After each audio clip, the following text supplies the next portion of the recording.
নমস্কার, নর্থ বেঙ্গল টিভির পক্ষ থেকে আমরা এই মুহূর্তে উপস্থিত হয়েছি গোয়ালপুকুর ব্লকের গোয়াগাঁও বাজারে, যেখানে আপনারা দেখতে পাচ্ছেন আরজিকর কাণ্ডের দোষীদের শাস্তির দাবিতে স্থানীয় মহিলারা একটি মিছিল করে বনগাঁ গ্রাম থেকে গোয়াগাঁও বাজার পর্যন্ত তারা এসেছেন।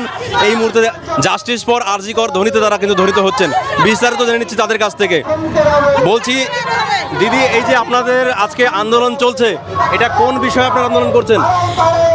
আজকে আমরা সবাই মিলে একত্রিত হয়ে আন্দোলন করছি। আন্দোলনের কারণ হচ্ছে যে আরজিকরের যে একটা ডাক্তারকে নৃশংসভাবে হত্যা করেছে, তা যাতে দোষীদের শাস্তি দেয় দৃষ্টান্তমূলক এবং ধর্ষণকারীদের শাস্তি দেয়, তার জন্য আমরা আজকে আন্দোলন নেমেছি। এতদিন হয়ে গেল কিন্তু সরকার এখনো আমাদের দোষীদের শাস্তি দেয়নি এবং দোষীদের দ্রুত যাতে শাস্তি হয় তার ব্যবস্থা দাবি আপনারা জানাচ্ছেন। আর বলছি যে এই যে আপনারা আজকে বনগাঁ গ্রাম থেকে গোয়াগাঁও বাজার পর্যন্ত মিছিল করে আসলেন, তাই তো?